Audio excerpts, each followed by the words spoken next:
ఈ బచ్చల కూర పప్పు అండి. దీనికి 1.5 కప్పు బచ్చల కూర తీసుకున్నాను. అయితే ఇందులో కొన్ని యూజ్‌ఫుల్ టిప్స్ ఏంటి అంటే పప్పు స్టార్ట్ చేసే ముందు ఎప్పుడూ కూడా ఆకుకూరలనేవి ఈ వర్షాకాలంలో బ్యాక్టీరియల్ కలెక్షన్ ఎక్కువగా ఉంటుందండి. చక్కగా ఉప్పు నీళ్ళలో కనుక ఒక 5 నిమిషాలు మనం నానబెట్టి బాగా 2, 3 సార్లు కనుక వాష్ చేసుకుంటే అందులో ఉన్న బ్యాక్టీరియా అంతా కూడా కిల్ అవుతుందండి. ఆ తర్వాత అందులో ఉన్న కెమికల్స్, ఫర్టిలైజర్స్ ఏవైతే ఉంటాయో ఇది చాలా వరకు క్లీన్ అయిపోతాయి. ఆకుకూరలనేవి ఎక్కువగా కింద పండుతాయి కదా! అక్కడ భూమి మీద పండినప్పుడు అవి చీమలు వాటిని ప్రివెంట్ చేయడానికి ఫర్టిలైజర్స్ యూజ్ చేస్తారు కాబట్టి వాటిని బాగా క్లీన్‌గా కడుక్కోవడం చాలా ఎసెన్షియల్ అండి. లేదంటే పప్పు తిన్నంత సేపు ఒక్కొక్కసారి ఇసుకలాగా వస్తుంది. ఎంత ఆన్‌లైన్‌లో వాష్ చేసి ఇచ్చినా కూడా ఒక్కసారి మనం క్లీన్ చేసుకుంటే ఇట్ విల్ బీ హెల్ప్‌ఫుల్. ఇది ఫస్ట్ యూజ్‌ఫుల్ టిప్ అండి. ఆ తర్వాత ఈ బచ్చల కూర పప్పు మనకి బాగా టేస్ట్‌గా ఉండటానికి ఇంకొక టిప్ ఏంటి అంటే బచ్చల కూర ఆ కాడలు ఎప్పుడు కూడా గట్టిగా ఉంటాయి. అయితే కాడల్లోనే హై ఫైబర్ ఉంటుందండి. సో, మలబార్ స్పినాచ్ ఏంటంటే మనకి చాలా న్యూట్రిషియస్ వాల్యూస్ కలిగి ఉంటుంది కాబట్టి లేతగా ఉన్న అది బచ్చల కూర మనం తీసుకుంటే చివరి వరకు కూడా కాడలు కట్ చేసుకొని చక్కగా వండుకోవచ్చు. చాలామంది ఇబ్బంది ఫీల్ అవుతూ ఉంటారు. బచ్చల కూర అనంగానే అది కాడ గట్టిగా ఉంటుంది, డిస్కంఫర్టబుల్‌గా ఉంటుందని. ఇది నేను ప్రాక్టికల్‌గా విని నేను చెప్తున్నానండి. ఆ తర్వాత 1.5 కప్పు బచ్చల కూరకి నేను 1 కప్పు కందిపప్పు తీసుకున్నాను. అయితే 4, 5 పచ్చిమిర్చి మాత్రం తీసుకున్నాను. ఇందులో ఇంకేమీ వేయట్లేదండి. ఇక్కడ ఒకటి ఏంటి అంటే ముందు నేను ఎలక్ట్రిక్ ప్రెషర్ కుక్కర్ పెట్టుకొని అందులో ఈ తరిగిన ఇప్పుడు ఆకుకూరలు, టమాటా, పచ్చిమిర్చి వేశాను. ఆ తర్వాత ఒక పాన్ సెపరేట్‌గా పెట్టుకొని 1 కప్పు పప్పుని ఎప్పుడు కూడా వేపుకొని గనక మనం వేసుకుంటే వేయించిన దానికి స్మెల్ కానీ, మంచి అరోమా కానీ, మంచి రుచి కానీ చాలా తేడా ఉంటుందండి. ఆ తర్వాత కొద్దిగా పసుపు వేసుకొని వీటిని ఒక టైమర్ పెట్టి నేను ఉడికించాను. ఇక్కడ ఎలక్ట్రిక్ ప్రెషర్ కుక్కర్‌లో నేను దాల్ మోడ్‌లో పెట్టాను గానీ అది తొందరగా హీట్ వచ్చేస్తుంది. అలా కాకుండా నేను వాడే ప్రెషర్ కుక్కర్‌లో నాకు రైస్ మోడ్‌లో పెట్టుకుంటే మంచిగా ఉడికిపోయింది.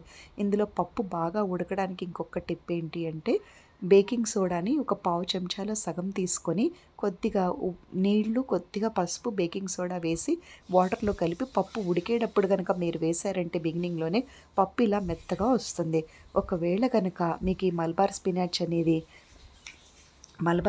అనేది ఒకవేళ లేతగా లేదనుకోండి, వాటి గట్టిగా ఉన్న కాడల్ని మనము పప్పు ఉడికిన తర్వాత చల్లబడ్డాక వాటిని మనం మిక్సీ పట్టుకోవచ్చు. మిక్సీ పట్టుకుంటే మనకి కాడలు ఎక్కడా కూడా ఇబ్బంది కలిగించవు. ఆ తర్వాత ఇంకొక టిప్ ఏంటి అంటే ఈ ఆకుకూరలని ఈ కాడల్లోనే హై ఫైబర్‌లోనే మనకి న్యూట్రిషన్ వాల్యూస్ ఉంటాయండి. సో, అదొకటి. ఆ తర్వాత పప్పుకి తాలింపు ప్రధానమనమాట. తాలింపులో ఒక 2 చెంచాల పల్లి నూనె వేసుకొని నేనైతే మీరు మీ కంఫర్ట్ బట్టి వేసుకోండి ఆయిల్. అలా 2 చెంచాల పల్లి నూనెకి కొద్దిగా ఆవాలు, జీలకర్ర, మెంతులు, ఇంగువ, చెన్నాదాలు, ఉరద్దాలు అంటాం కదంటే బద్దమినపప్పు, పచ్చి శనగపప్పు 2 కూడా పావు చెంచా చొప్పున వేసుకొని కొద్దిగా జీలకర్ర కూడా వేసుకుంటే ఆ పప్పుకి మెయిన్ టేస్ట్ ఎలివేటర్ బాగా టేస్ట్‌ని పెంచేది తాలింపు అనమాట. అందులో ఒక 5, 6 ఎండుమిర్చి, కొద్దిగా కరివేపాకు వేసుకోవడం. అయితే ఇక్కడ తెలుసుకోవాల్సింది ఏంటంటే ఒకవేళ తాలింపు వేసుకున్నప్పుడు తాలింపు పొరపాటున కొంచెం మాడినా కూడా పప్పు టేస్ట్ అంతా స్పాయిల్ అవుతుంది. సో, టేస్ట్ అనేది పాడవకూడదంటే తాలింపు అనేది జాగ్రత్తగా పెట్టుకోవాలి. ఇందులో ఒక్క యూజ్‌ఫుల్ టిప్ ఏంటంటే ఎప్పుడు కూడా తాలింపు ఒక 15 డేస్ వరకు సరిపడా మనం ఇంగ్రీడియెంట్స్ అన్నీ చక్కగా వేపుకొని కుదిరితే ఎయిర్ ఫ్రైయర్‌లో లేదంటే పాన్‌లోనే వేపుకొని మనం కనుక ఒక మంచి క్లీన్ ఎయిర్ టైట్ కంటైనర్‌లో పెట్టుకోగలిగితే అది నెల రోజులైనా పాడవదు. కానీ 15 డేస్ వరకు సరిపడా మీరు తాలింపు చేసుకుంటే రోజు కూడా తాలింపు పెట్టడానికి మనకి ప్రత్యేకమైన టైం అవసరం లేదు. ఇన్‌స్టంట్‌గానే పప్పు ఉడికిన వెంటనే ఆ తాలింపు కలపొచ్చనమాట. అయితే ఇందులో ఈ రకంగా ఫస్ట్ కందిపప్పు వేపుకోవడము, ఆకుకూరలు శుభ్రంగా కడుక్కోవడము, లేతగా ఉన్న కూరగాయలు తీసుకోవడము, ఇవన్నీ కూడా యూస్‌ఫుల్ టిప్స్ అండి. కొద్దిగా బేకింగ్ సోడా వేసుకోవడం లేదా మిక్సీ పట్టుకోవడం. ఆ తర్వాత ఇంకొకటి మెయిన్ ఏంటంటే న్యూట్రిషన్ వాల్యూస్ తీసుకుంటే కనుక టమాటాలో ఉన్న లైకోపీన్ అనేది సడన్ కార్డియాక్ డెత్ నుంచి మనిషిని చాలా ప్రొటెక్ట్ చేస్తుంది. తర్వాత యాంటీ ఆక్సిడెంట్ రిచ్ అండి లైకోపీన్ అనేది టమాటాలో ఉండేది యాంటీ ఆక్సిడెంట్. అది సడన్ కార్డియాక్ డెత్‌ని ప్రివెంట్ చేస్తుంది. తర్వాత మల్బార్ స్పినాచ్ అంటే rich in omega fatty acids and magnesium, potassium, iron, zinc, folate చాలా ఎక్కువగా ఉంటాయి దీంట్లో ఈ మల్బార్ స్పినాచ్‌లో. దానివల్ల ఈ హై ఫైబర్ ఫుడ్ ఎప్పుడైతే మనం తీసుకుంటామో హార్ట్‌లో ఉన్న బ్యాడ్ కొలెస్ట్రాల్‌ని అది తగ్గించడమే కాకుండా బ్లడ్‌లో ఉన్న గ్లూకోజ్ లెవెల్‌ని కూడా తగ్గించి డయాబెటిక్ పేషెంట్స్‌కి ఇది హెల్ప్ చేస్తుంది. హార్ట్ పేషెంట్స్కి ఇది హెల్ప్ చేస్తుంది. ఆ తర్వాత ముఖ్యంగా దీంట్లో ఉన్న ఒమేగా ఫ్యాటీ యాసిడ్స్ ఎప్పుడు కూడా హార్ట్ని సేఫ్గా ఉంచుతాయి. ఇందులో ఉన్న మెగ్నీషియం ఎక్కువగా ఉండటం వల్ల ఇది హార్ట్లో ఎలక్ట్రికల్ యాక్టివిటీ బాగా జరగడానికి హెల్ప్ చేస్తూ పొటాషియం హార్ట్ బీట్కి హెల్ప్ చేస్తుంది. సో తర్వాత ఇందులో వైటమిన్ ఏ రిచ్ అంటే అది కంటికి చాలా మంచిది. ఇందులో ఉన్న జింక్, ఫోలిక్ యాసిడ్ రక్తహీనతని తగ్గిస్తాయి.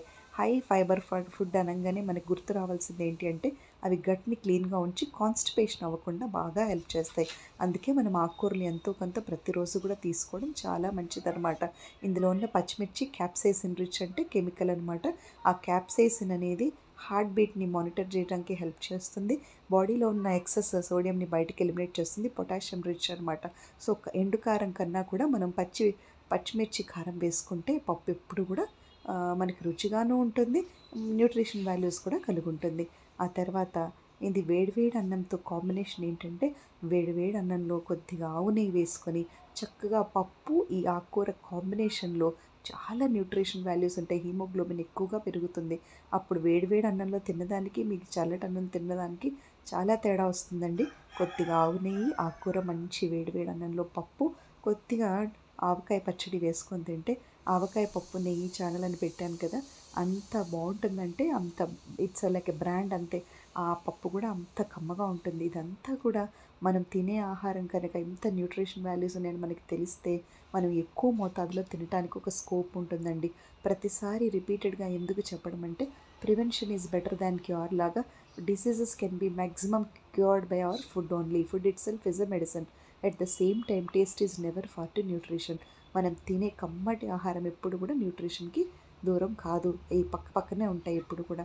తాలింపులో ఒక 5-6 వెల్లుల్లిపాయలు కనుక పొట్టు తీసి వేసుకుంటే కూడా చాలా టేస్టీగా ఉంటుంది. మనం పప్పు తినేటప్పుడు మధ్య మధ్యలో ఎండుమిర్చిలో ఉన్న మంచి క్యాప్సైసిన్ అనే కెమికల్ తినుకుంటూ అందులో వేసిన మెంతులు, ముఖ్యంగా మెంతులు యాంటీ హైపర్గ్లైసెమిక్ మీకు తెలుసు కదా, అది షుగర్ని బాగా తగ్గిస్తాయి. కాబట్టి అలా చిన్న చిన్న టిప్స్ మనం ఫాలో అవుతూ కమ్మటి పప్పుని కనుక ప్రతిరోజు మనం ఖచ్చితంగా మన ప్లేట్లో ఒక పచ్చిమిర్చి, ఏదో ఒక రకంగా అండి, బజ్జి మిర్చి, ఏదో ఒక మిర్చి, ఒక ఉల్లిపాయ కొరసటైన ఉంటుంది ఉల్లిపాయలు, ఆ తర్వాత ఒక పప్పు, ఇవి వెల్లుల్లిపాయ కారం అన్ని కూరల్లో వేయడం, మెంతులు, ఖచ్చితంగా మెంతులు మనం ఏ రెసిపీ చేసినా కూడా మెంతులు చక్కగా అలవాటు చేసుకోవాలి. మెంతిపిండి కానీ మెంతులు కానీ. సో అలా కనుక మనం జాగ్రత్తగా తినగలిగితే దానివల్ల మనకి ఎటువంటి సైడ్ ఎఫెక్ట్స్ ఉండవు. రెండవది మనం డిసీజెస్కి దూరంగా ఉంటాము. తర్వాత ఎప్పుడు గుర్తుపెట్టుకోండి ఒక వాల్యుబుల్ వర్డ్ ఏంటంటే యాంటీ ఆక్సిడెంట్ రిచ్ ఫుడ్ కనుక తీసుకుంటే ఫ్రీ రాడికల్స్ నుంచి బాడీని ప్రొటెక్ట్ చేస్తూ డిఎన్ఏ డ్యామేజ్ కాకుండా ఆకుకూరలు చాలా బాగా హెల్ప్ చేస్తాయండి. డిఎన్ఏ డ్యామేజ్ ఎప్పుడైతే జరగదో ఈ రెస్పిరేటరీ ప్రాబ్లమ్స్ అనేవి రావు, బ్రెత్లెస్నెస్ అనేది ఉండదు. తర్వాత మన హెల్త్ అనేది చాలా బాగుంటుంది. ఎందుకంటే బ్రీతింగ్ కంప్లైంట్స్ అనేవి ఉండవు.